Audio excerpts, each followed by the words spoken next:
Hola amigos del Tigre con la 4T, gracias por acompañarme con un video más. Pues hoy el presidente Andrés Manuel López Obrador y la presidenta Claudia Sheinbaum viajaron hasta Tamaulipas para soltar tremenda noticia. Hoy fue la repatriación y memoria del revolucionario Catarino Garza Rodríguez. Como dijo el presidente Andrés Manuel López Obrador, México es grande por su cultura. El presidente Andrés Manuel López Obrador sí que nos ha enseñado el verdadero humanismo mexicano. La presidenta Claudia Sheinbaum y el presidente López Obrador soltaron emotivo mensaje ante millones de mexicanos. No se te olvide compartir esta información y darle manita arriba para que más mexicanos se enteren de esta noticia. A continuación con el video.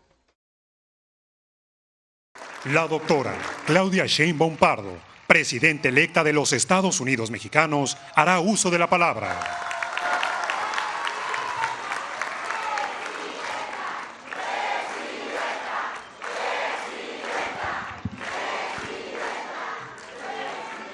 Buenas tardes a todos, a todas, presidente Andrés Manuel López Obrador, Beatriz Gutiérrez Müller, a la familia de Catarino Garza, gobernador Américo Villarreal, a todo el equipo fiscal.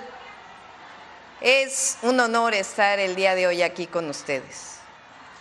Me enorgullece y llena de emoción acompañar una vez más al presidente Andrés Manuel López Obrador en esta gira histórica de transición. Esta tarde, en un evento entrañable y simbólico, ya decíamos ayer que la Cuarta Transformación es un movimiento de símbolos.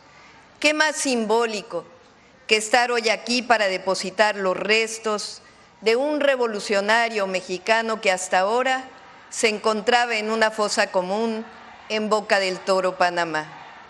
A partir de hoy, Catarino Garza podrá descansar en su patria, en la tierra que lo vio nacer y luchar contra la dictadura porfirista.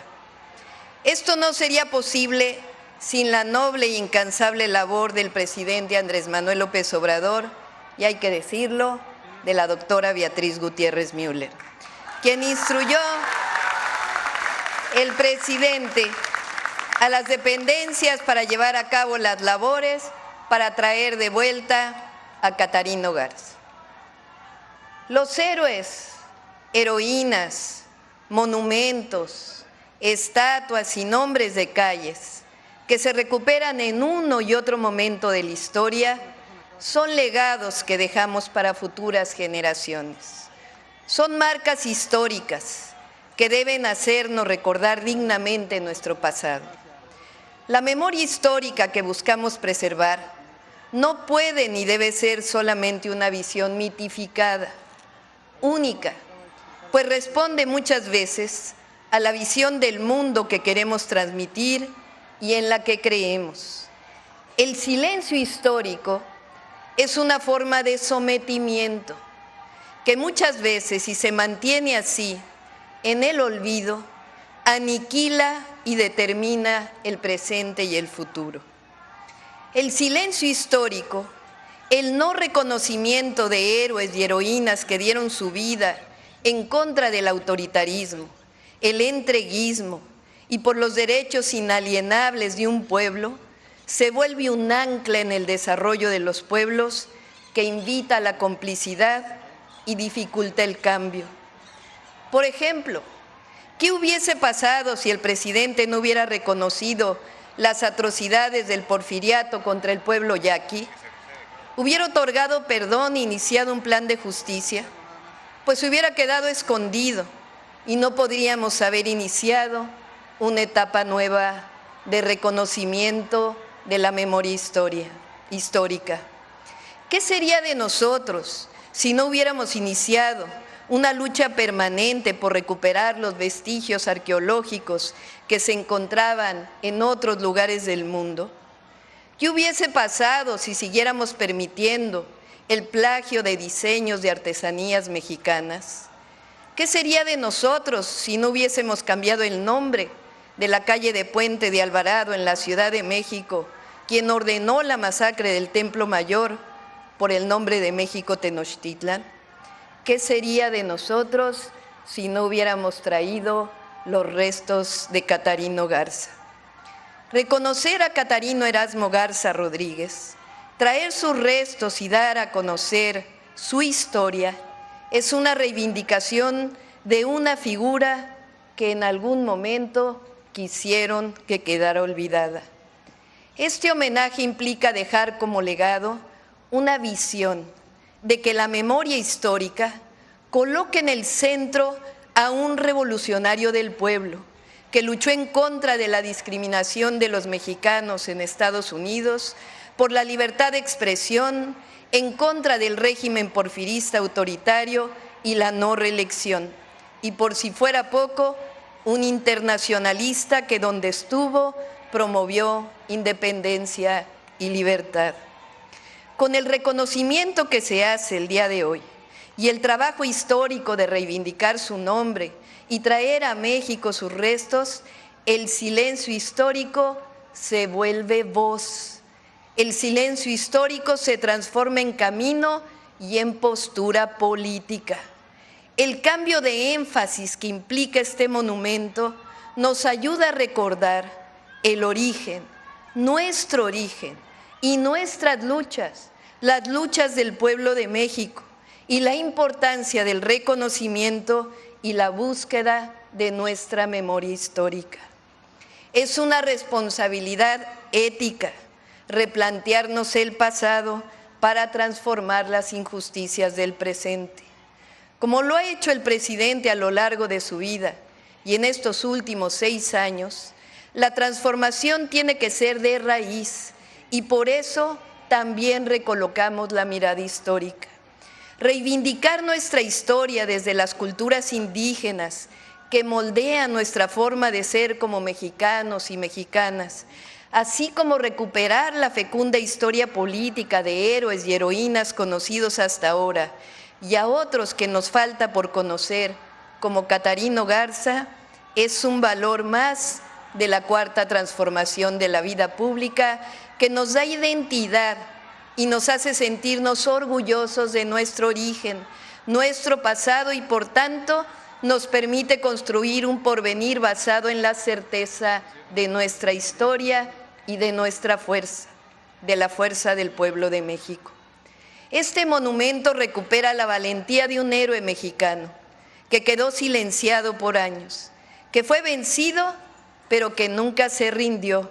Su legado quedó en la Revolución Mexicana y hoy en la reivindicación que hacemos de su vida, de sus letras y de sus amores.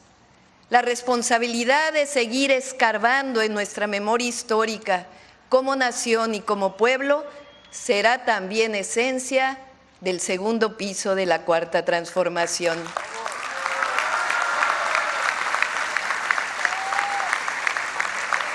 Responsabilidad de la que podemos sentirnos muy orgullosos y de la que nos hemos hecho cargo y nos seguiremos haciendo cargo.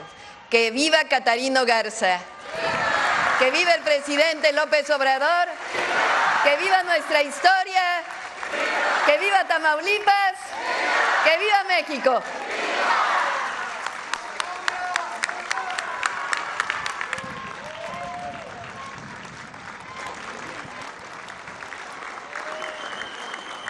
Amigas, amigos de Matamoros, me da mucho gusto estar aquí con ustedes.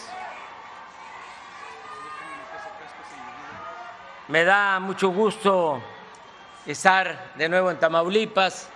Muchas gracias, doctor Américo Villarreal, digno gobernador de este gran estado.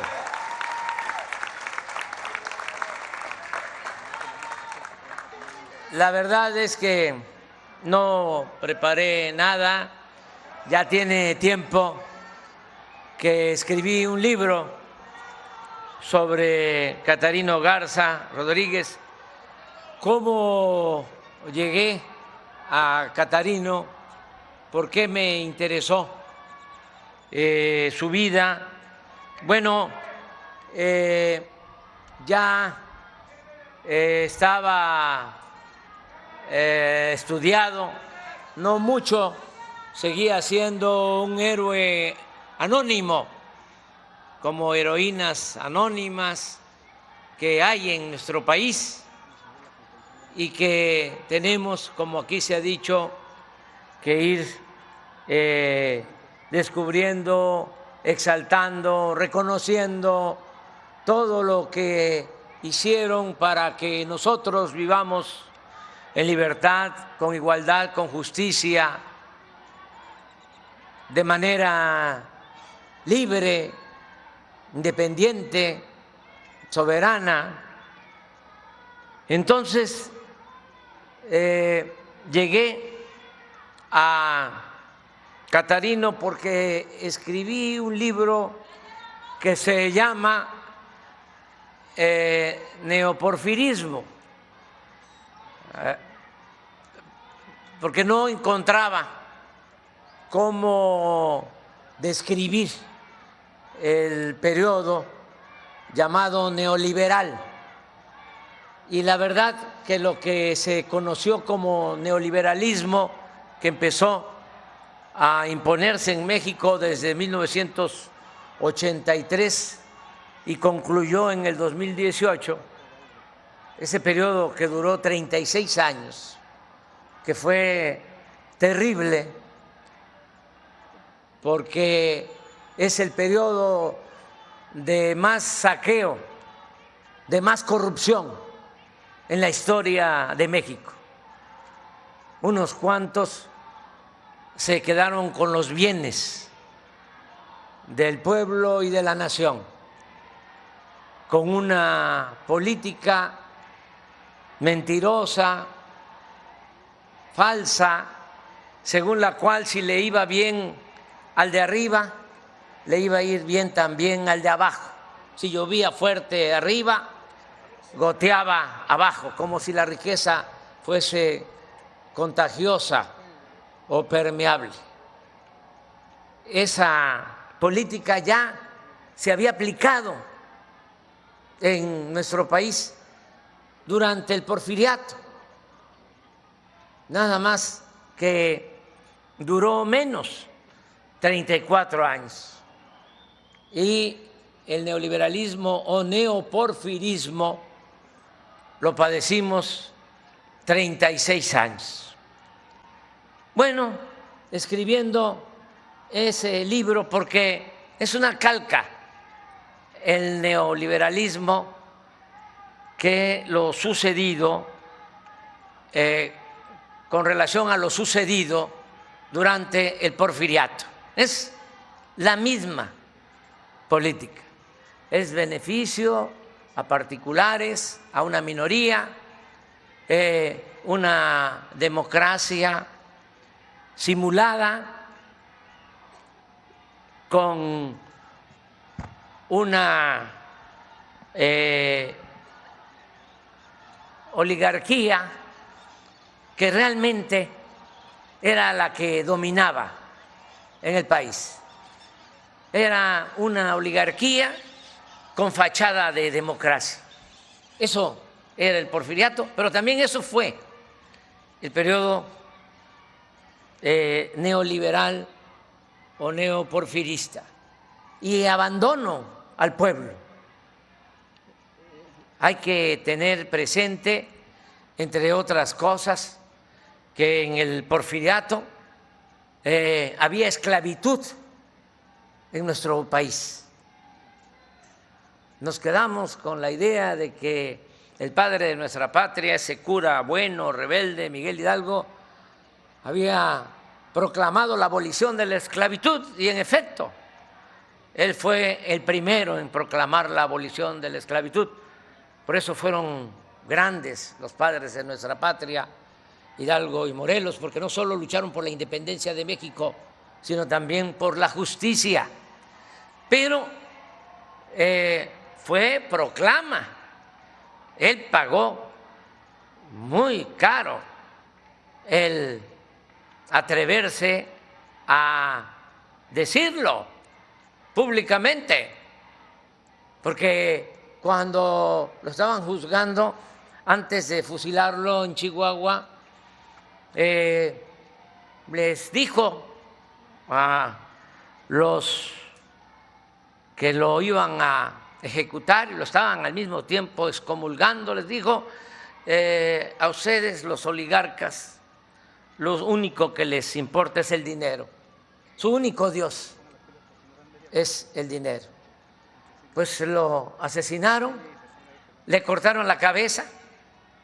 Eso tampoco se sabe mucho, porque hay cosas que se quieren mantener en el olvido, y exhibieron la cabeza del cura Hidalgo, el padre de nuestra patria, 10 años en la plaza principal de Guanajuato, como escarmiento.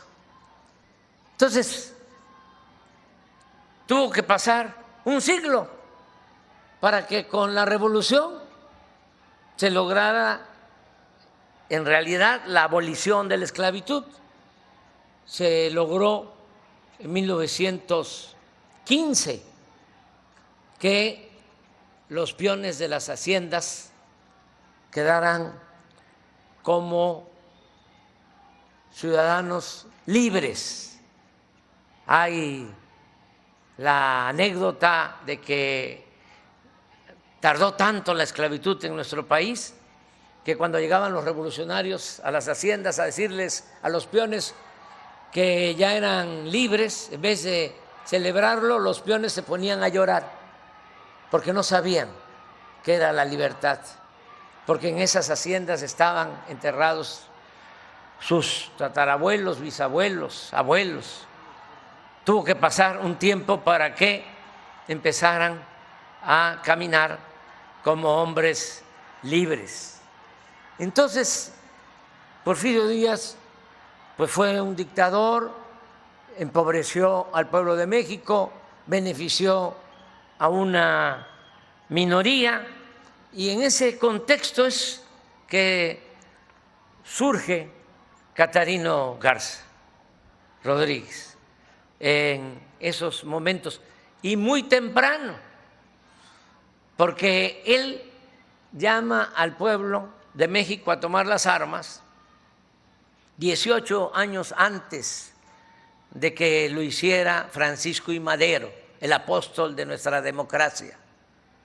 18 años antes. Y si ustedes leen la proclama de Catarino Garza Rodríguez convocando al pueblo a tomar las armas para derrocar a Porfirio Díaz, y leen el Plan de San Luis que lanza Francisco I. Madero en 1910, es muy parecido, muy parecido. Por eso hablo de que se adelantó Catarino, porque lo hace antes que otros revolucionarios, y cuando el porfiriato estaba en su apogeo, cuando la dictadura estaba más fuerte que nunca. Todavía existe la región militar del norte con sede en Monterrey. Pues ahí estaba como hombre fuerte Bernardo Reyes, y él era el que dominaba Nuevo León, Tamaulipas, Coahuila, y era entierro, destierro o encierro. Era ley fuga. Nada más piensen que por eso los magonistas se cruzaron la frontera para hacer el periódico Regeneración en Estados Unidos, para tener un poco de garantías. Todos los revolucionarios mexicanos buscaban irse al norte. Eso lo tenemos que tener presente porque hubo un tiempo en que en Estados Unidos se garantizaban a cabalidad los derechos ciudadanos, es decir, había una auténtica justicia, la prensa era muy libre, era una prensa que educaba a los ciudadanos y por eso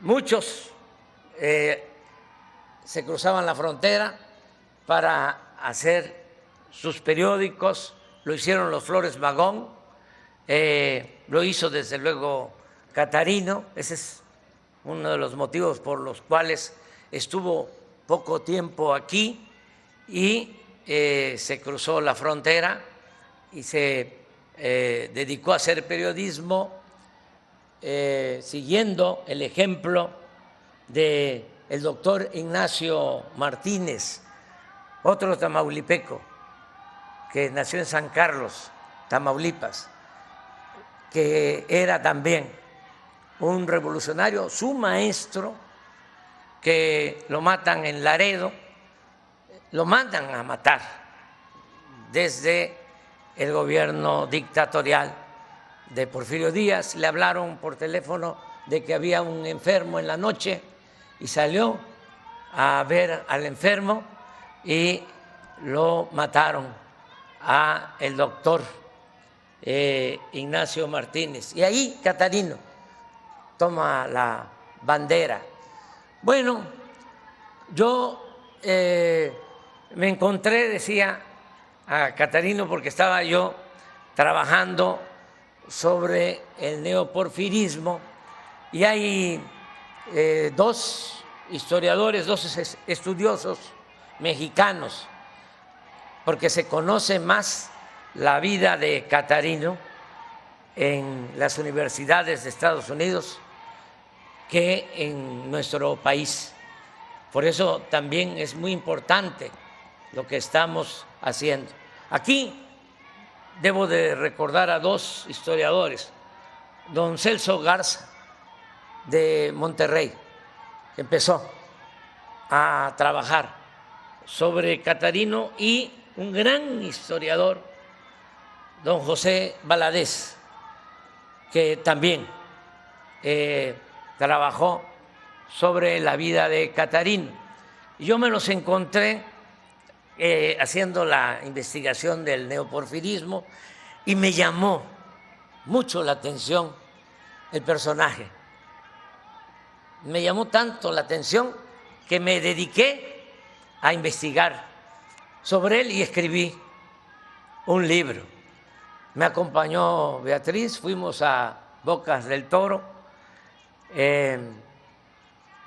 cruzamos la frontera, nadie sabía, en aquel puente destartalado que divide Panamá con Costa Rica, jalando una maleta, pero estuvimos en la isla. La historia es bellísima y es toda una enseñanza, porque él inicia en Palito Blanco, en toda la frontera, el movimiento revolucionario, reúne como a 100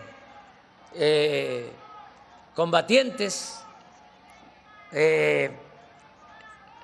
entran a México 3 veces, cruzan el río, una batalla, la de las tortillas, de repente desaparece, ya no se vuelve a saber nada de él. Claro, imagínense, ya había blindado la frontera Bernardo Reyes por órdenes de Porfirio Díaz, detrás de Catarino los Rangers de Texas. En ese entonces el ejército estadounidense no tenía muchos elementos, eran como 10,000 elementos y mandaron 3,000 a capturar a Catarino. Y de repente desaparece y se sabe de él que está en el puerto Limón, en Costa Rica. Y en Costa Rica en ese entonces habían otros revolucionarios.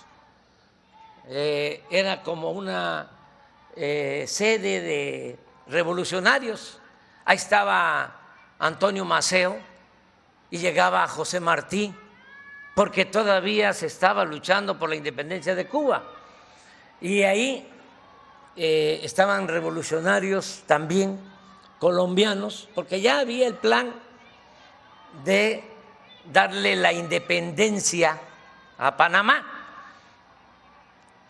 que pertenecía a Colombia, y los liberales se oponían a que se partiera, se fraccionara la Gran Colombia, porque ya estaba el proyecto del Canal de Panamá.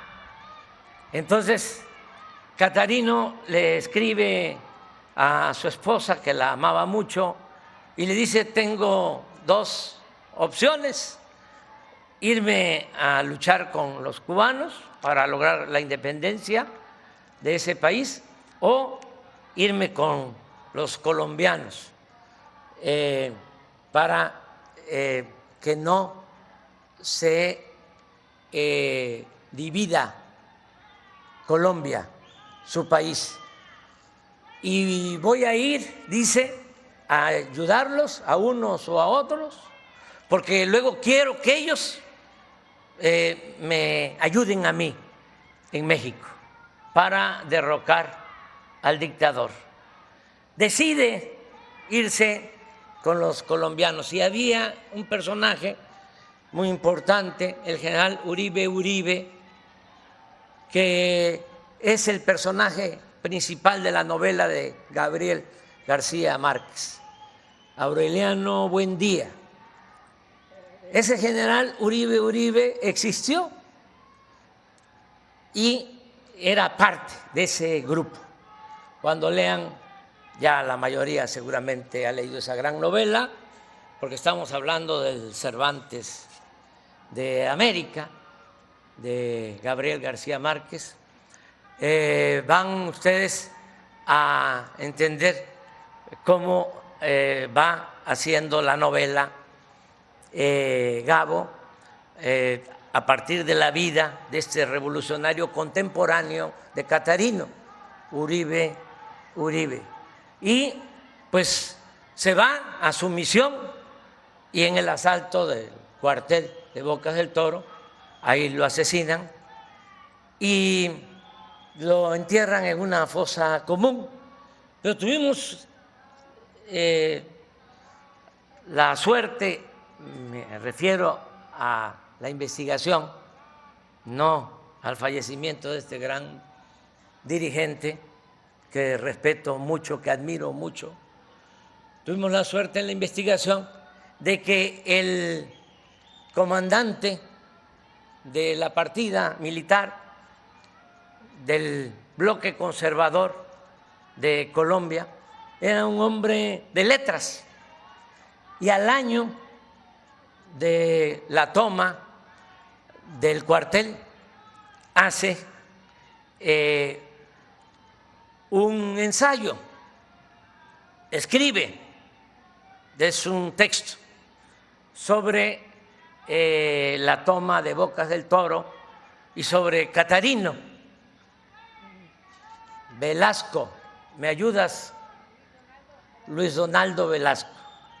Y a pesar de ser un militar conservador, cuando relata los hechos, pone a Catarino en el lugar, en el sitio que le correspondía. Y hay por ahí un párrafo que yo uso para decidir sobre la interrogante.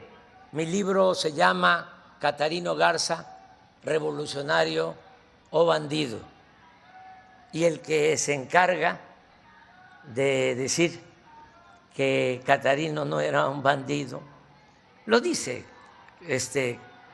con claridad, como se deben de decir las cosas, ¿no? Siempre hay que decir lo que uno piensa Dice, no es el bandido que decían los americanos. Es un revolucionario que merece mucho respeto. Y pasa el tiempo, llegamos al gobierno y decidimos, vamos a buscar a Catarino, porque además es militar, conservador, señalan lo que hicieron. No pudieron, fíjense, por la simpatía que tenían los guerrilleros encabezados por Catarino, no pudieron hacer ninguna celebración en Bocas del Toro.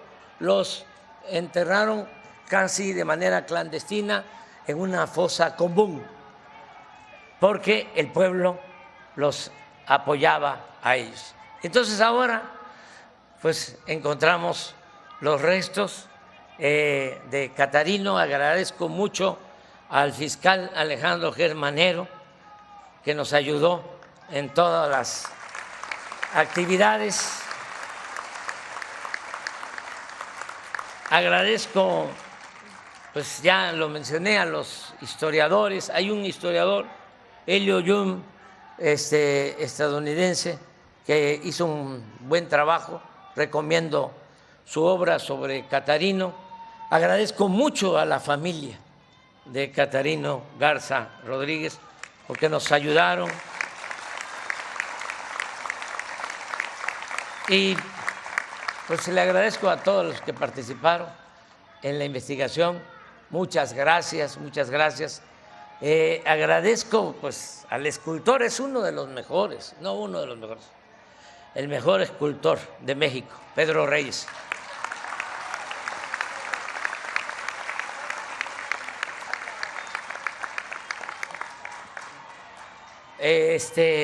Por este monumento, este homenaje. Y miren, los corridos dicen muchas cosas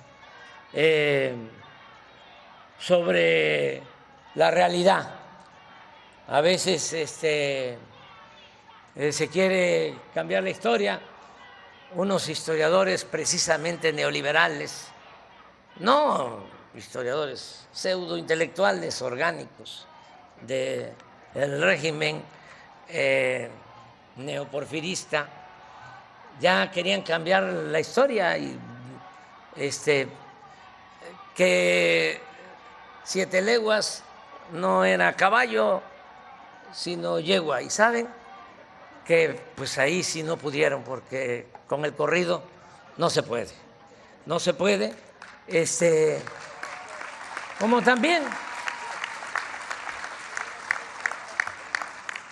les recomiendo mucho un corrido de los Tigres del Norte que dice en una frase, un fragmento: yo no crucé la frontera me cruzó.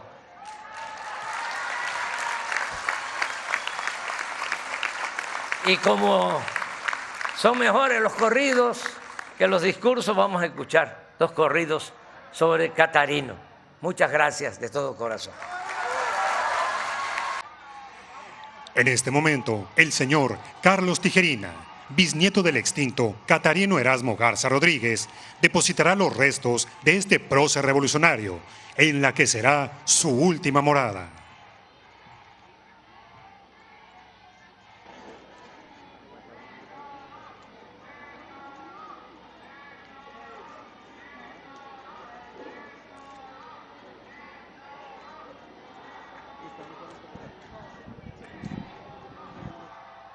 Pedimos amablemente a los distinguidos integrantes de la línea de honor dar frente hacia el monumento, donde serán depositados los restos del extinto Catarino Garza.